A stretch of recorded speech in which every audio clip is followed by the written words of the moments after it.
I've noticed whenever I just think, what would 8-year-old me think about this? Almost always the 8-year-old would have made the right answer, made the right decision. I think 8 is an interesting year, at least for me. When I was 8 years old, I was old enough to start to understand a little bit more about how life worked, but I wasn't cynical, and I hadn't been discouraged or beaten down, by trying things and failing. Like, 8-year-olds tend to be, unless they've had a rough situation, they tend to be full of hope and optimism, and gratitude tends to be something that they lean on, and I think anytime that to this day, anytime I'm discouraged or I'm kind of questioning things or I'm wondering, am I doing the right stuff or this and that, or I, I just think, what would my 8-year-old self say right now? Like, if my 8-year-old self saw the family that we had and the relationship I had with my wife, Katie, and our daughters, and you know, we're not immensely wealthy, but we've got food on the table, like, we have a great place to live. I'm getting to do the thing that when I was 8 years old, I dreamed about doing. Like, if my 8-year-old self saw what I was doing right now, he would be like, "What are you ever worried about?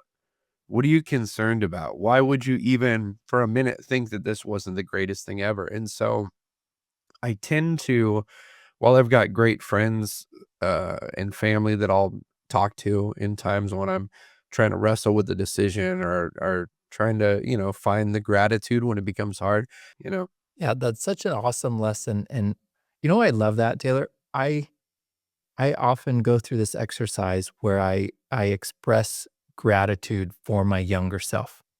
Mm, But and I yeah. hear you kind of saying, like, this conversation back and forth between your younger self, like, "What would my younger self think of me?" And it's like, Yeah. it's pure wonder and like, "That is the most amazing life I've ever seen. What, you're a magician for reals?"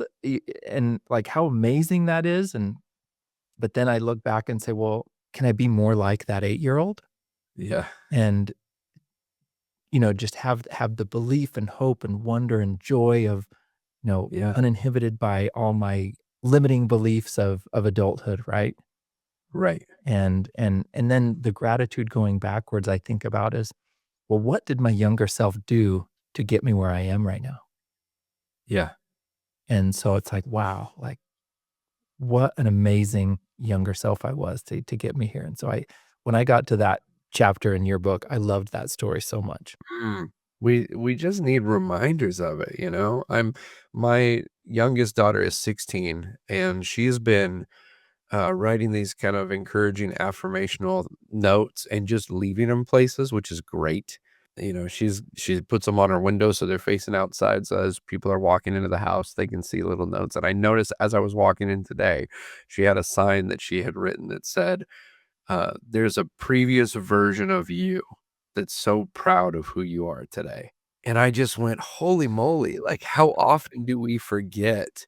Because so much of our life as adults in the world we live in and with the responsibilities we have is just like, gotta keep going, gotta keep pressing on, gotta build the thing, gotta, you know what I mean? And you just need those moments sometimes, those are little reminders to be like, come on. Like, if someone's listening to this podcast on a cell phone, they they are in the top 1% of 1% of, like, wealth in the world.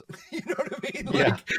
Like, how lucky are we that we can have conversations like this with one another and be exposed to other stuff. So yeah, we just need those reminders, man, which is why I love what you're doing with the podcast, because it's so easy in the midst of everything else to forget how important gratitude is just in our daily existence.